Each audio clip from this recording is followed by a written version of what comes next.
Welcome to A Little Bit Radical, a business podcast from Standing on Giants. I'm Rob, your host. Join me as I meet people and organisations who are doing things differently, challenging the status quo and, yes, might just be a little bit radical.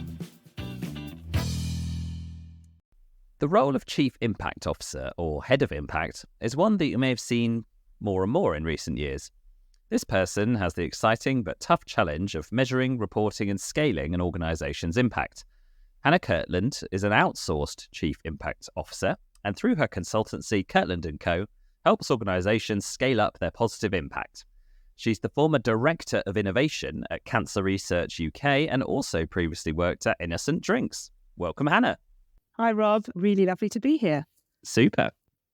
So, Hannah, if you are a little bit radical and you're on our podcast, so we know that you are, what in your early life set you up for that? I had to put quite a lot of thought into this, Rob. And as you know, I listen to this podcast a lot. And so I knew the question was coming. And You've been prepared, yeah. I've been prepared. And, well, I don't think I was very radical. I would say I was quite conventional. I abided by the rules. But at the same time, when I was thinking about it, I know I was also strong-willed and I was opinionated. And I suppose I don't think I was shut down.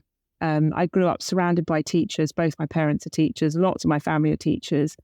And I think I was allowed to have those opinions. One of the earliest things that I remember and that gets played back by my mum is that when I was 5, I said that I wanted to go to Cambridge University to read maths. So age 5, I said, right, this is what I'm going to do. No one in my family had been to Cambridge.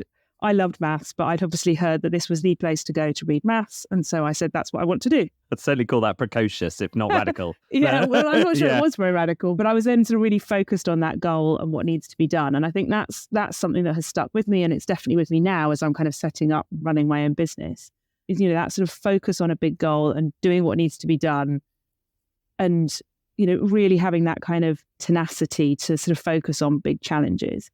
And you did achieve going to Cambridge, by the way, we should tell listeners as well, didn't you? Well, I did, except that as soon as I got there, within about a week, I realised that actually it was totally the wrong subject for me. Oh, no. Well, that's been a massive learning for me throughout my adult life, and I think does probably feed into some of the radical side of things and the innovation is learning when to take the blinkers off and learning, yes, you can have that goal, but you need to keep checking in, well, is that still the right goal or is this still the right way to get to the goal, and kind of spotting where the world is changing, where opportunities come up that are maybe slightly off the path that you expected, and having the confidence to go, actually, maybe what I thought was the right destination isn't anymore, or maybe the way I thought was the right way of doing this isn't anymore, and that's okay. And that's been something I've definitely kind of worked on throughout my adult life, which has then given me the sort of confidence and ability to still have that tenacity and focus on a goal, but with that kind of more open-mindedness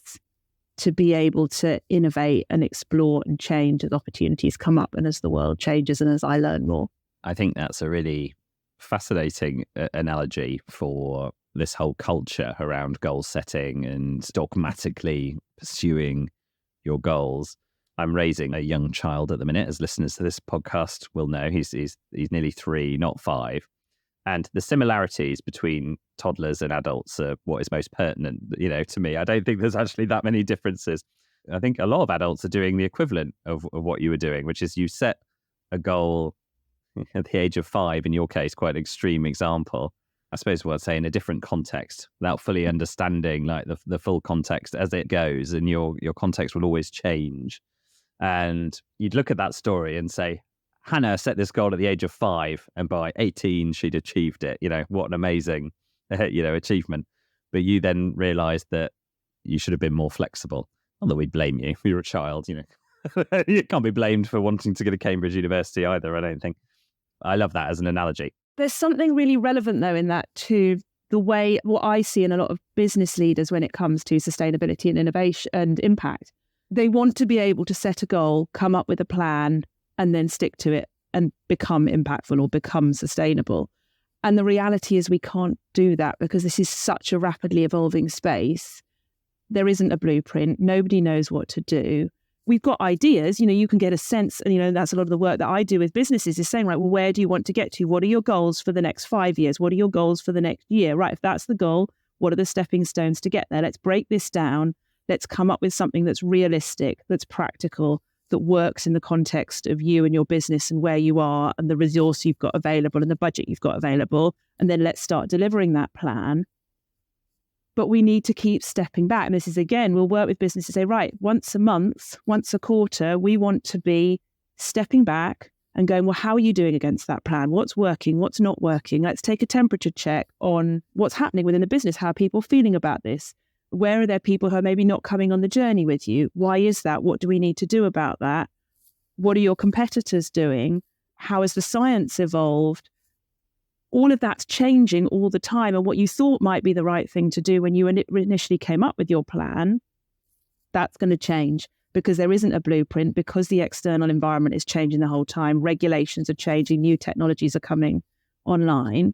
You can't set a 5-year plan in the way that you could maybe 20 years ago.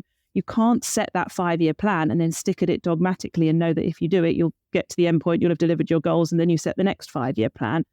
You've got to be iterating all the time.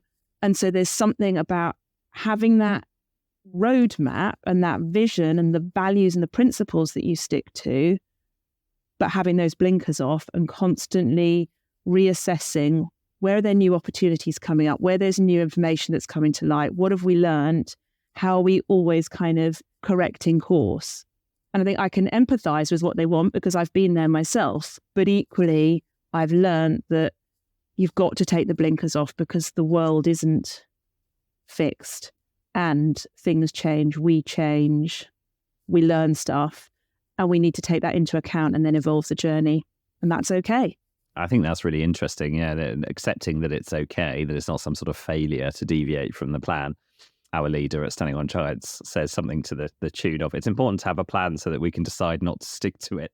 I think there's really something in there. It's so important to stay flexible. So as an adult, do you think you've become more radical? I'm guessing you have become more radical. And what do you think's been behind that?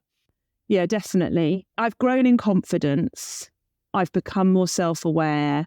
I think I've realised what I'm good at and where I can add value. I'm much more comfortable being myself. I think too often, it's one of the things we didn't touch on in terms of my growing up. My dad was a physics teacher at a boys' boarding school, and I grew up as the only girl living within a boys' boarding school, which as a teenager, definitely put me outside my comfort zone every day.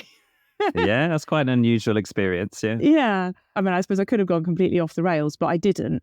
I think then stepping out of that confidence and going, actually, I can be myself. I'm not sort of on show all the time, and having that confidence to be me. I mean, I started my career, I did a little stint in investment banking, and then I worked in Deloitte for several years, which was amazing, an amazing foundation. But at the same time, that sort of professional services experience, that sort of, you've got this slight veil on you all the time. You're wearing certain clothes, you're presenting in a certain way, you're presenting an image. Moving away from that, working first of all at an international development charity, then working at Innocent Drinks, I was able to be myself and be comfortable in who I am and what I can bring to the table, and bringing all of me rather than just a part of me. Bring in the kind of the traveling I've done and my opinions around impact and the reading I've done outside work. I bring all of that together and join the dots. And I think for me, that's where the sort of being radical has come from, in that I've worked in lots of different organizations. I've worked in different sectors. So, you've got that investment banking. I recognize what that world is like. I've worked in the Big Four with various different clients of different sizes. I've worked in a small international development charity, then at Innocent Drinks when it was, scaling, then worked at Cancer Research UK for 10 years. So I worked across all the different functions there. So I've worked with academic researchers, with marketeers and creatives, with people working within the NHS and in policy, with the tech team, with the procurement team. I ended up sort of leading projects, working with people from all those teams. And what I found that I really enjoy doing is the sort of connecting of the dots and spotting things other people maybe haven't spotted, whether that's within the organisation, whether that's spotting sort of connections within sort of society more broadly, spotting similarities, spotting differences, spotting opportunities for collaboration. And one of the things I hate is inefficiency and waste. whether that's of people's energy or whether that's natural resources, valuable resources, whatever those are, I get this kind of physical reaction inside. And so starting to spot opportunities and connections that maybe other people haven't, because I get that sort of physical reaction, I feel this responsibility to call it out and say, wait a second, there's a way this could be made better. There's an opportunity here for change. And I suppose I've grown in confidence for calling that out. And then when I've realised that actually that can be valuable and useful and other people are maybe not seeing it, that's given me the confidence to be more and more radical, I suppose, in calling those out. It's so fascinating. I want to try and draw a thread here and tell me if it's too tenuous. I'm a big believer of being able to bring your whole self to work, should you choose to. Some people don't like to bring their whole self to work. Is there a dot to connect between organisations that value that kind of more inclusive culture, allowing people to be themselves, and then working practices that allow for that kind of flexibility that you were talking about in your previous answer that's so essential to make meaningful impact work? Are you better set up for that kind of flexibility if you have a more open, inclusive culture? And if you have a more kind of presenteeism-led culture, are you more likely to fall into the traps of the blinkers? One of the things I think about a lot is the sort of shift from the more sort of mechanical industrial approach to management to the sort of management we need today. And the fact that back in that industrial type of management, it was a case of, well, you pull this lever here and this happens over here. People were replaceable. You might have somebody, their job is to press that button on and off for 6 hours of their shift, or do this particular task over and over again. Whereas that has changed massively, and nowadays you've got people in leadership positions who don't understand, let alone are able to do the jobs of the people within their team. And so that needs a totally different type of leadership, and that's where you need diversity. And I saw that when I was leading innovation teams. I had people in my teams who were scientific researchers, who were IT experts, statisticians, marketing, comms, like things I couldn't do their job.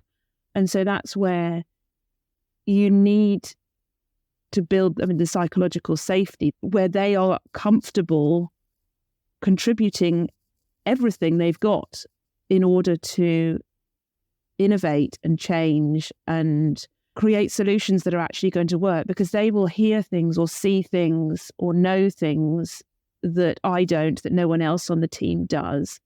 And that's how we're going to innovate and create change. So I, as a leader, when I was in that director of innovation role, I don't know everything. And that's the same as we see with most leaders across the space, whereas actually in the past, you might have known and you might have been able to do the thinking all yourself and come up with the answers because it was about much more constrained system, whereas nowadays where it's so systemic. The calculation almost. Yeah, whereas nowadays, yes, you can help unpick a problem and you can facilitate and coach the team to come up with answers, but you can't come up with them all yourself because there's so many interrelated, interconnected areas that you need that diversity, and then you need that sort of psychological safety and that culture that enables people to feel comfortable raising ideas, giving feedback, creating challenge. Yeah, thank you. Thank you for having a stab at my tenuous link. Do you think those people that you were working with when you're in that leadership position and all these kind of cross-functional, cross-sector people, did they view you as a little bit radical, do you think? Good question. I think so, yes. So I led a program of work where we were looking at crowdsourcing the analysis of cancer data using mobile apps and games.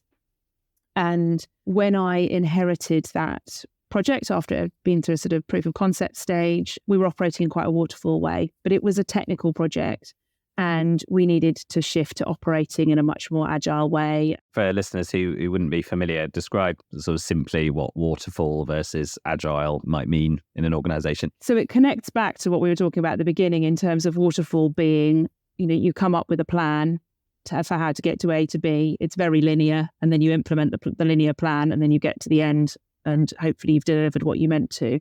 whereas agile is a sort of project management approach, which is much more suitable for when you don't know the answer at the beginning and where there's a lot of change going on. So you keep checking in and reprioritizing and keeping those blinkers off rather than assuming that you know what the output needs to look like when you start.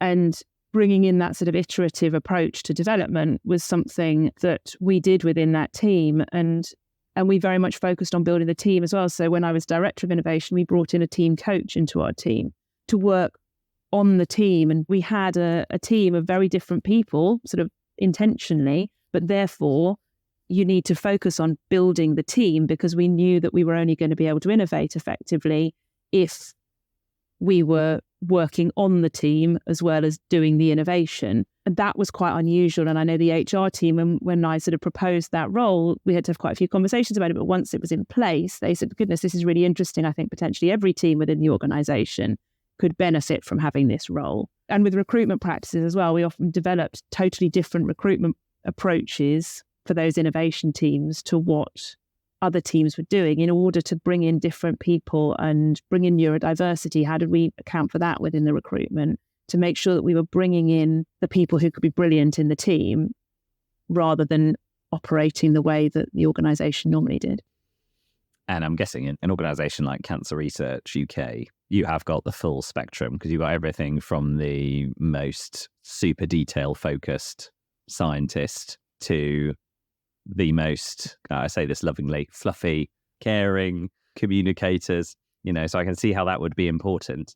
Really interesting that you brought in a team coach. I'll come back to that later because we've started talking about your work already, but just as a kind of refresher. So you started in this quite corporate finance world. I've actually ended up speaking to quite a few kind of ex-accountants or ex-finance people. What was it about that world that made you want to leave it? But also, what has it given you? For me, it's always been about impact. So I spent a year traveling and working overseas after university. And I came back from that year after the work that I did out in the South Pacific, doing voluntary work out there and spending time with subsistence villages, getting to know especially the women within those villages. I knew that I wanted to do something that really made a difference. And at that time, I explored, I had this offer to go and do my chartered accountancy training at Deloitte. And I had quite a few conversations with people trying to decide, well, do I do that as planned or do I go straight into the charity sector, which at that time seemed like the only real option if I wanted to do something that was having an impact. So hopefully an example of me taking the blinkers off and doing a bit of thinking. And I came to the conclusion that I would go into the accountancy space, I would get my chartered accountancy qualification, develop that sort of tangible skill that I could then take into the charity sector, which is what I then did. The charity sector has lots of brilliant things about it. People who are super engaged with what the organisation is about, the difference it's trying to make. The engagement levels we used to see at Cancer Research UK was huge. I mean, sort of the envy of most businesses, the sort of people feeling like their work was actually making a difference. That's brilliant. Feeling like every day you're doing something that is actually making a difference. That we're working in an organisation where purpose and impact is at the centre of the organisation. It's core to everything you do. It's influencing decision making. It's the reason why leaders are there. That is brilliant. And your strategies are built around the difference that you want to make. That's what you're measuring.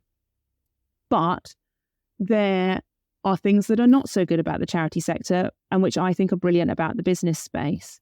So, a lot of charities are not really financially sustainable. And that's something I care about a lot.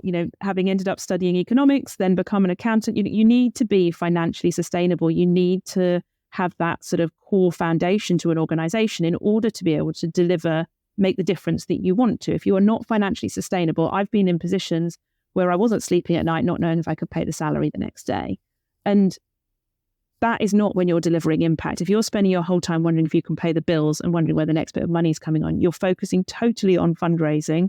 You are not able to think about the impact as you would like to. Businesses inherently are financially sustainable, otherwise they don't continue to exist. Businesses are scalable and they're scalable internationally. So if you have a business that's making a difference and you can scale it, you can scale that impact far more than most charities which don't tend to scale internationally. And businesses are often far better able to innovate. The sort of governance structure within the charity sector means that a lot of charities are quite risk averse. They're quite slow to change. Not all of them. And we are seeing some changes with newer charities, but the vast majority of businesses are better at innovating than charities. So what I like to do now is bring together the best bits of the charity sector with the best bits of the business sector to create organizations that are able to make a difference and are able to sort of really integrate impact into what they do, but whilst being financially sustainable. And that kind of business background really enables me to understand the fundamentals of what makes a successful business, and also the governance, which is so core to whether organizations can genuinely deliver impact.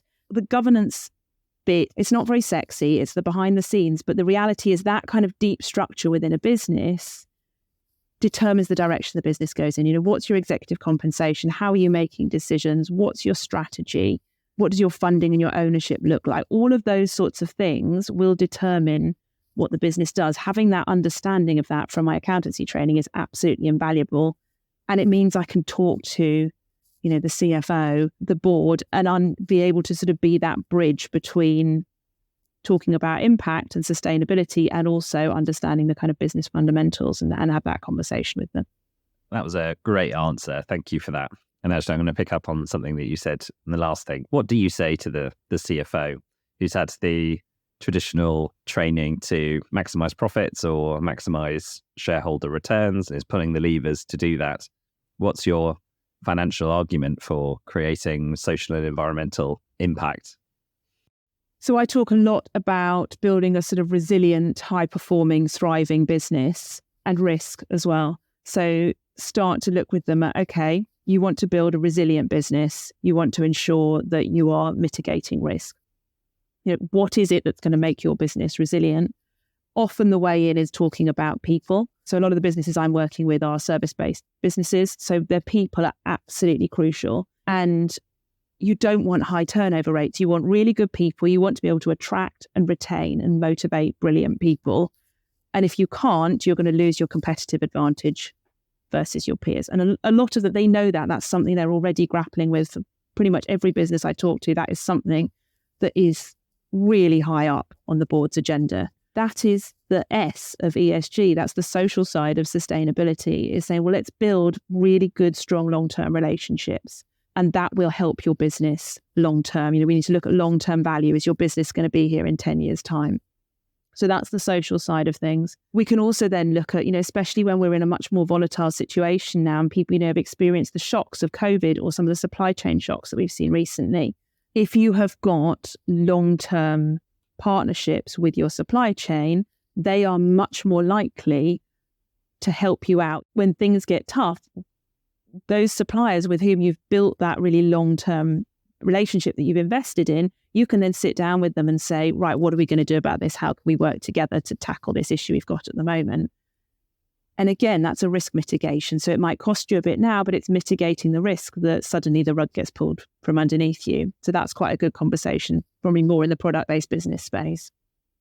And then there's the World Economic Forum risk report is really helpful way into conversations with boards and with CFOs and finance directors, saying, right, let's sit down and look at the World Economic Forum report. This is what it looked like 10 years ago, back when you were maybe doing your training. This is what it looks like now. Look at how the risks have changed. Let's look at what the top 10 risks are for the next 2 years. Let's look at what the top 10 risks are for the next 10 years. The ones for the next 10 years are environmental. So what are you doing about that? How's that going to impact you? Where are your operations? Where are your clients? What are they doing? How are they going to be impacted? And then the final bit is looking at regulation, depending on the size of the business, but quite a lot of the businesses I'm working with, they're getting close to having to do regulatory environmental reporting. Certainly getting close to the sort of TCFD barrier, or they're being asked for it by customers as well, or clients. And so it's that conversation to say, right, you've got to do this either in order to retain clients, because actually, if you're working in the public sector, you are going to have to be producing these reports in order to be able to even, get through the procurement tender process.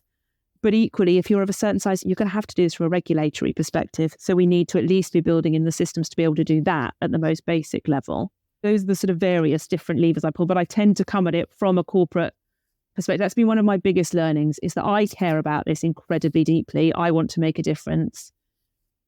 I often am working with people within the business who really, really want this personally, but actually the other stakeholders within the business, I've had to learn, you've got to come at it with the commercial business case. You can't come at it with the emotion. It doesn't drive change at the moment.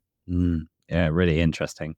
One of our most popular episodes was with Guy Singh Watson, the founder of Riverford, which you will have listened to. Guy doesn't pull his punches and certainly holds some pretty radical views. And he said in that interview that finance directors have far too much power, and we've not had one at Riverford for I forget exactly how long, maybe the last 8 years or something. He tried having one and then decided he didn't want one. It sounds from what you're saying, though, that actually that leadership role can play a really important part in creating a sustainable, impactful business. So where do you sit on whether finance directors have too much power and what role they can play in this kind of transformation that we need to go through? I think it's a really crucial role. I think the skills, though, that we need in brilliant finance people are different to what they were certainly sort of 30 years ago.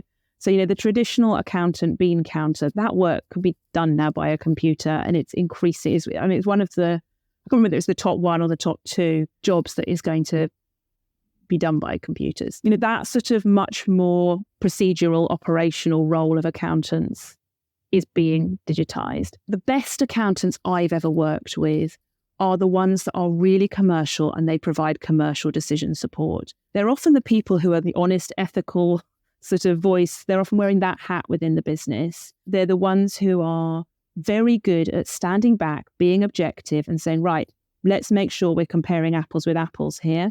Let's make sure we're making the same assumptions, or we know what assumptions we're making. Let's look at these, different options that are on the table. Let's compare them. Here's the different ways we can look at them. These are not comparable. On this one, you're looking at oranges. On this one, you're looking at apples. You've made completely different assumptions. Or on this one here, you've only got partial data. And so you've had to fill in a lot of the dots. So actually, we need to put some caution around that. This one here, we've got much more robust data. Or how could we find some proxy data to enable us to make a decision? Whether that's financial or non-financial, I've found that the best accountants are really good at detaching themselves from the sort of emotion and the day-to-day of the business. You might have a sales director who's got brilliant relationships with certain clients, or someone who, working within marketing is like, but we really want to work with this agency. This is the agency we always work with. Or this is, someone within product development, well, this is who we buy our materials from. Often I find the finance team are better at going, okay, that might be, but let's sit here and let's look at the actual data. What's the data telling us about these different options we've got in front of us? And what does that therefore mean we should do? I think that is an absolutely fundamental skill, and we're missing it so much in the impact and sustainability space, that ability to really rigorously critique data and make sure that we're clear on what the assumptions are we're making. The other thing that I think is really interesting and comes up in a lot of the work that the Donut Economics Action Lab are doing is around looking at financial hurdle rates for decision making and looking at how we're allocating resources. And that's where you can see a real shift. If you've got a CFO or a finance director who is really thinking about long-term value and looking at that long-term risk mitigation, then you can start to play around with your decision-making criteria and say, well, actually, yes, we might normally look for a return on our investment of this or a payback period of that. But actually, in this instance, we're investing in long-term resilience of the business. And so we are willing to take a hit versus our normal hurdle rates because this is about long-term resilience. And I've seen some really lovely case studies actually from the finance team at Britvic where they've been doing that. And I think where you've got a finance team that starts thinking like that, that can be incredibly powerful, because the reality is businesses have still got money that they're having to manage and prioritize and allocate. And if you've got a finance team that are helping you do that in line with a much more impact-led or sustainability-led strategy, then that can be absolutely invaluable. Completely. There's an episode that's going to come out probably around the same time as this one. It's with a guy called Bruce Taylor, and he talks us through some really fascinating innovations that his consultancy were helping kind of manufacturing businesses make. But they all came down to someone with that financial buying power and kind of strategic view, being able to, like you say, understand the data and see where it's best to put the investment, and being open to that. And we've talked about that a lot in this interview, actually, having that flexibility, that openness to see new information, to weigh up the options, and to make investments for the long term rather than just the way we've always done it for the next quarter, I think is really interesting. So, Hannah, I'm conscious that we've talked about a lot of things, but not really about your work now. So let's talk about your work that you do with your clients. I am already interested that you hired a team coach at Cancer Research UK, and that now you work with businesses, and I'm guessing take a lot of that kind of coaching methodology into your work there. So summarize for us kind of what you do with organizations now as an outsourced chief impact officer. I would say that what we do is help businesses to navigate their responsible business journey. And I work very closely in partnership with a lady called Nikki Leach, who has a business called the Spiral Hub. And the reason we work together is because when you're trying to change your business, there's the what and the how. So yes, I can come in, I can help you create a plan, a strategy, a new decision-making framework, for example. But that doesn't create change. The reality is, if you want your organization to change, you need to engage the whole team and you need to take everyone with you. And in too many businesses, sustainability, B Corp impact is being led by a tiny team or an individual sort of on the side of the business while the rest of the business carries on as normal. It's often somebody that's usually sitting on the board, but they're still trying to do their day job, and then they're doing this. You can't embed it into the organization. You can create some new policies, but that doesn't create culture change. So where I talked earlier about impact being embedded into the core of the business, I have this kind of visual where I think about a pencil, and if you cut the pencil in half, the lead in the pencil is running right through the middle of it. And that's what you want in terms of impact or sustainability. And for too many businesses, that's not the case. They're still carrying on doing the business that they were always doing. And then they've got a couple of people thinking about, well, what should we do? And to change the culture of the organization, to change the leadership, the processes, the governance, you need to be thinking about both the what and the how. And so when Nikki and I start working with businesses, it's usually working with that person who's got responsibility. They're at a leadership level, but they're going, oh my goodness, I'm completely overwhelmed. There is so much advice out there. There are so many things I could do. I'm also trying to juggle this on top of my day job, and I literally have no idea where to start. And so we come in and we spend a day with them, and sometimes with some of their team as well. And we come up with a plan. And this is it's a top level roadmap to say, right, let's just work out what your priorities are right now. And let's look at that in the context of your business. So we've got a workshop next week with a really, really rapidly growing business. They've got a huge amount going on. They've got very little capacity. So let's take that into account rather than creating a plan that you're never going to deliver because it's just not realistic. And let's look at, well, where are there tweaks you can make? So one of the things that I'm really interested in is the idea of like, well, what if you just introduce one additional question into your decision making? If the CEO suddenly asks this question as well, what's going to be the impact on our carbon footprint, for example? If they ask that in every single decision they make, it's not going to take very long before people start realizing that they ought to be having an answer for that before they get in the room. And that starts to tweak the culture, but it doesn't take any time.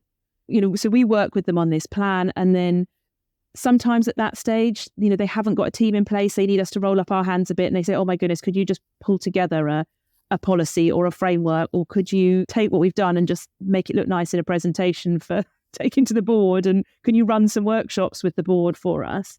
And then as we work with them, though, we gradually step back and take on more of that coaching role that you talked about, which, to be honest, is probably a bit more mentoring, especially on the side I'm on, because quite often they do want me to be able to signpost. And they say, do you know a business that's done this? Or do you know someone who could help us with this? So quite often then it is a case of, let's think about doing it this way, or let's unpick this problem a bit, right? You might want to look at what so-and-so's done, read this section of their impact report, or so-and-so might be able to help me. You let me introduce that. Or I was reading this in this book the other day. I thought that was relevant to you. But it's much more of that supporting those business leaders sort of from the side so that they're the ones leading the change. Their team are the ones implementing the change. So it's not that more traditional consulting model of kind of being done to by a team of consultants who then leave and the business just goes back to how it was before. It's very much us enabling them to change themselves and want to change themselves. Like, let's take the whole team with us. Let's get the leadership team aligned around what their priorities are so that then they want to drive this change. And that might not be as fast as the person who brought us in wants to go. But if that's the speed that the leadership team can go at the moment, let's start there and then work with it, and we can accelerate over time. So that's the work that we do. We start with the clarify session. We then catalyze change, sometimes by rolling up our sleeves, running workshops, and then it moves into coaching. Sounds like you'd be a great support to any business going on this journey. Are you optimistic? You know what I actually jotted down before this call when I was having a think is I am an optimist, and it links in with the problem solving thing. If I see a problem, I can't stop my brain start unpicking it. And this is the maths bit again. I love problem solving. I've always loved problem solving. So for me, if I see a challenge, I will find a way forward. I will unpick it. I will talk to people. I will get on the internet and look at what others are doing. I do it a huge amount with children. And it's actually only been through having my 2 boys that I've realised that this isn't normal. Like, other people don't do this. But when they were babies, you're like, oh my goodness, why is this child not sleeping? Or they're now completely refusing to brush their teeth, or they're terrified of getting in the bath. But you realise everyone else has had this problem before. And okay, I can learn from them. Let's get some ideas. Let's try them out. Let's see what works. Let's see what doesn't work. And I suppose I've learned that it was only when we had children and I was in my NCT group, I realised, goodness, other people don't do this. Whereas I think it's the optimist in me thinks there is a way forward here. There's always a way forward. We just need to find out what it is. And so get the brain going, start researching, start having conversations and find out what that way forward is. Start trying stuff out, see what works, see what doesn't work. Yeah, start experimenting. Yeah. That's what occurs to me. We need to move on to the final section, sadly, because I could keep talking about this much longer. But we're going to talk about the world now. So you're helping businesses change for the better of the world. But what's one thing that you think about, a change that you'd like to see in the world that you'd really like people to get behind? Something I've been thinking about a lot, and I think this would drive so much change. So I like to think at a systemic level, like, what if you can create a system within which water will always flow in the easiest direction. And too much at the moment, too often with sustainability, with impact, we're pushing water up a hill. You know, that's where I'm interested in the governance within organisations, because if you can set up the governance so that it's encouraging the behaviours we want and it's encouraging people to act in sustainable, responsible ways, then suddenly you're not pushing water uphill anymore, because most people will operate within that system to do good. One of the things that I sort of feel is almost at the core of all this, if we look at leaders, if every single leader, whether that's, you know, politician, leader within business, anyone in a sort of leadership position of power, took the time to really understand the full impact of their decisions and their actions on people and the planet. So they first of all go, okay, what is the full impact of this? You know, with all the ripple effects. And then if they can really feel that impact physically and emotionally, and then take the responsibility for reducing the negative impact and increasing the positive impact. If every single person in leadership position took that responsibility, how would that change everything? I find at the moment, you know, when you look in the news, there's some stuff on Boohoo again this morning on the news, and then, you know, you look at stuff going on in politics and you think, if you really thought about the ripple effects of what you're doing and you really took responsibility for it, how would that change your decisions? I think that's a great call to action. And actually, it reminds me of 3 of the 4 Standing on Giants values. And I think they're a key to being a little bit radical as well. I think the first part is curiosity, asking questions, thinking about different ways of doing things. Then accountability. So, okay, I'm going to be accountable for what I now know and make some decisions based on that.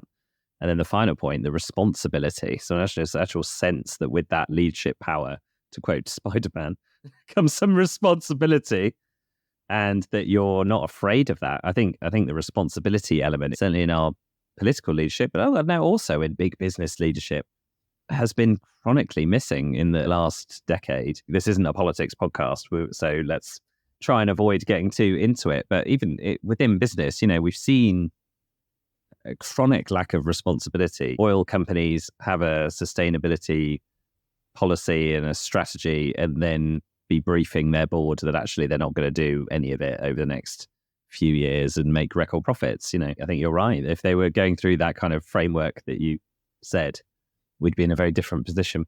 Thank you for that, Hannah. Really good. So final question, always the same, as you know, so you'll be well prepared for this one. So there'll be someone listening, if they've got a little bit of a radical idea for a business or for their own life or the world, whatever it might be, they don't know where to get started. What advice would you give? Get out there, talk to people, research, get on the internet, read some books, have conversations, really cast that net wide and just understand the space as much as you possibly can. Connect with others who've got a similar vision or addressing a similar problem, even if that's in a completely different sector. Just start getting that broad understanding and then start joining the dots, spotting opportunities, and that will start to give you an idea of what you could do next. It might be a collaboration. It might be a little thing you could try.